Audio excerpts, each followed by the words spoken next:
So I'm working for this startup, right? And it's super busy. But every morning I check my emails, and usually most of the emails that I get are internal emails. You know, the marketing team going, "Hey Liam, we desperately need this thing made. Can you help us?" Or it's the product team going, "Hey Liam, we've got a new feature. Please can you make us a design?" But there's this one email that absolutely captures my imagination and my interest. And this is literally word for word what the title of this email said. "You've got to help me." And I thought, what's gone wrong? Like, what has gone so wrong that you, as a professional, are emailing me as a professional? We're not in the same company, saying, "You've got to help me." Now, I want to be clear, this company that I'm working for is a startup. We're not an agency.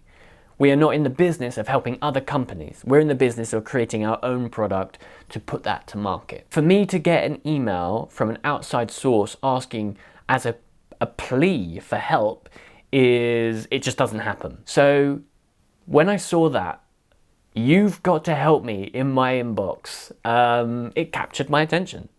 It captured my imagination.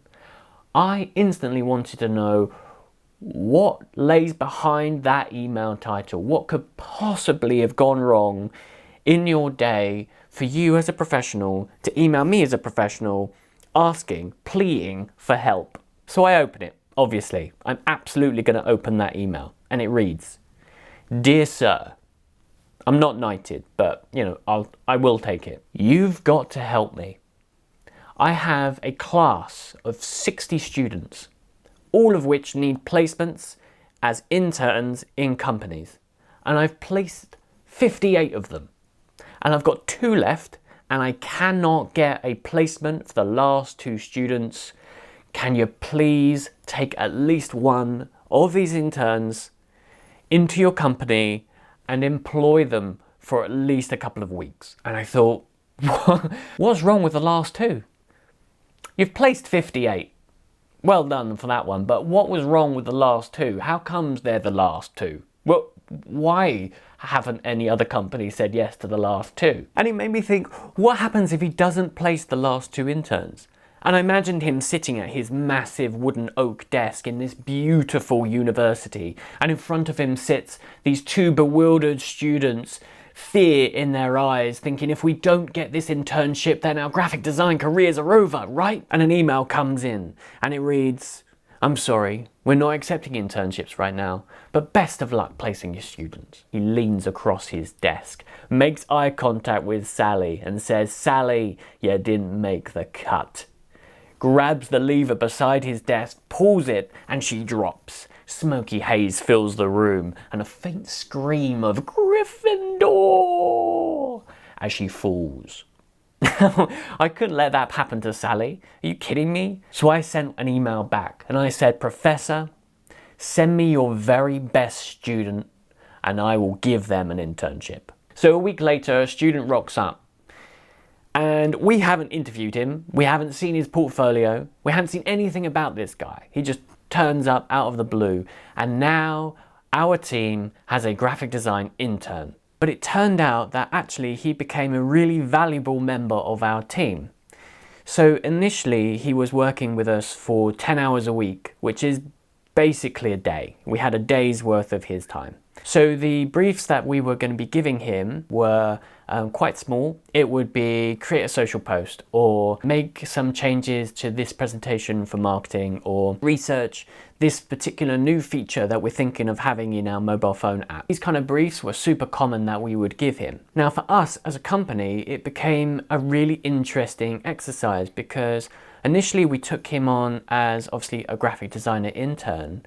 But what we realized was, because he was basically younger than all of us, we're all in our 30s, whereas this guy was early 20s, he was the demographic that we were aiming our product at, which became really useful because we can ask him questions and then he in turn can ask his friends, and it became a source of user research for us, which was an interesting workflow that we hadn't previously considered.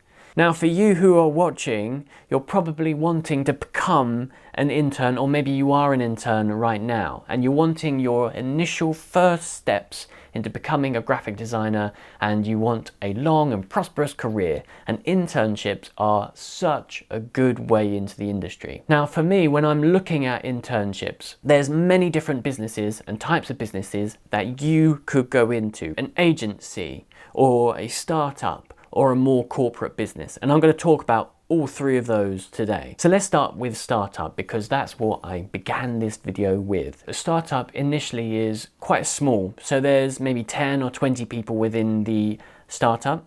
So you can get quite close to some of the leaders, the CEO and other leadership team, and you can understand exactly what it is that they do. But also, like our intern that we had in our startup, you can actually help drive the direction of the company by the input that you put in, which you just couldn't do with a bigger corporate. Also, you can find as an intern for a startup, the work that you produce on a daily basis is actually used. It's public facing. That's stuff that you can put into your portfolio and go, hey, look, I designed this particular feature on this app, or I designed this marketing campaign that ran globally over Facebook advertising. All of that kind of stuff you can put into your portfolio. This is kind of work that perhaps you wouldn't be able to do in a corporate, larger environment. But there is a downside to startups, and the biggest downside is the lack of money.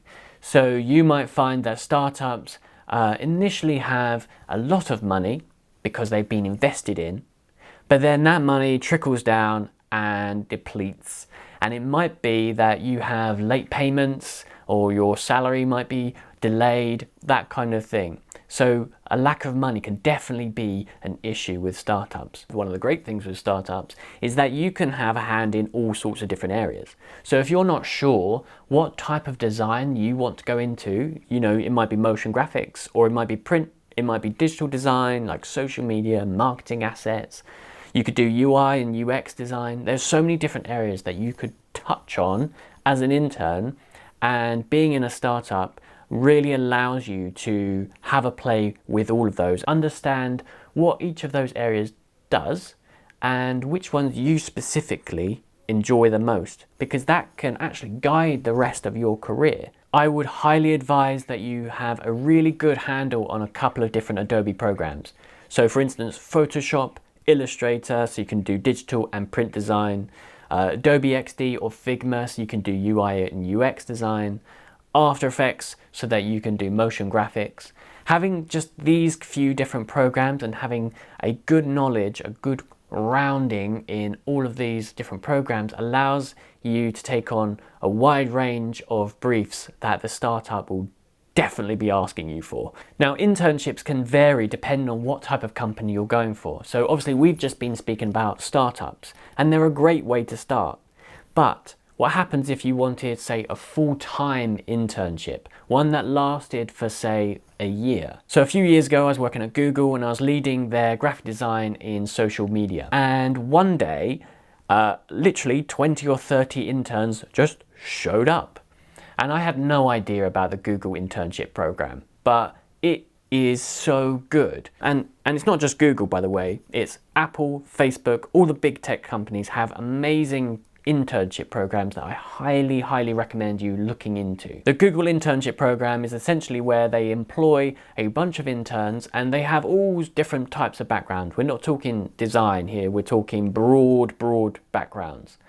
One or two might be interested in design, but the majority are more generalized in, say, marketing or tech or coding or whatever it might be.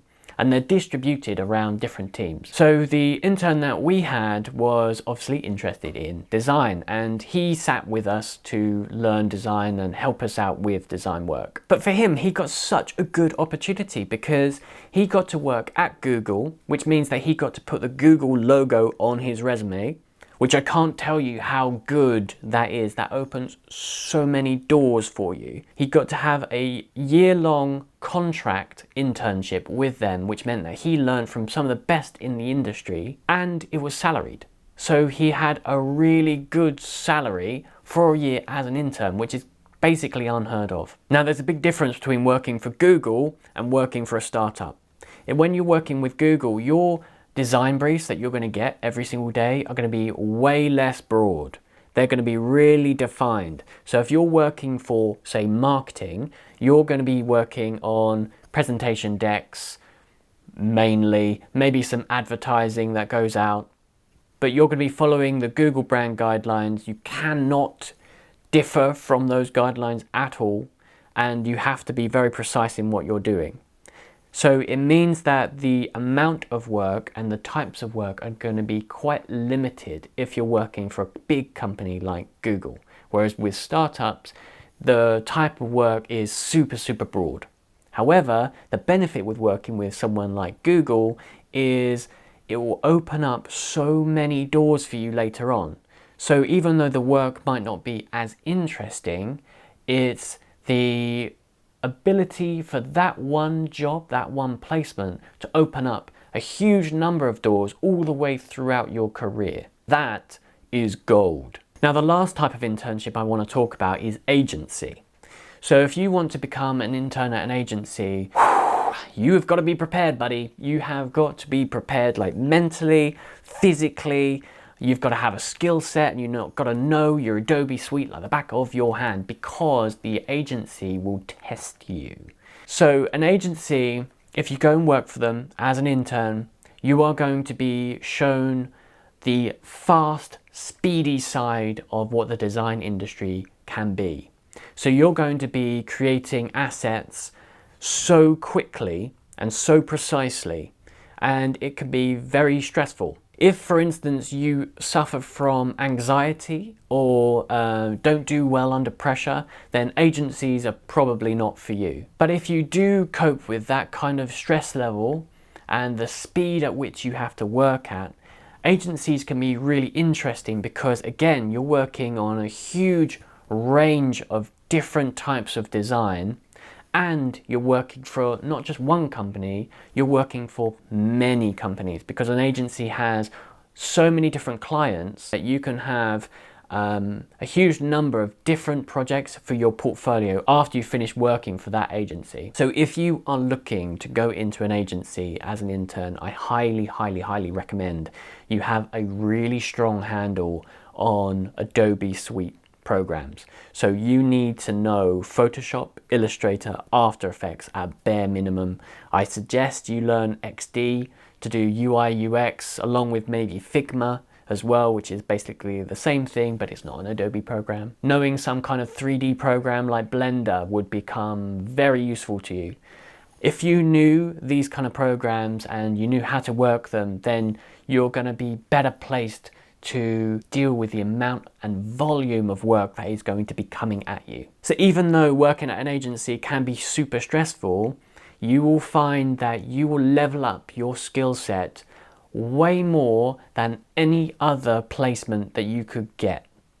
So even if you work there for a year, you will come out as a better designer, more so than, say, if you worked at Google for a year. So those are three different types of internship. You've got corporate, Google style on one end, which is chill, and you're going to learn a whole bunch of really useful lessons which will help you in your entire career, and this will open so many doors for you. Or you can start with an agency and you can level up your skill sets so much faster than any other type of job, but it's really, really stressful and the work-life balance is really bad. Or you can do a middle ground, which is your startup. You can have a varied amount of projects, but no one knows about them.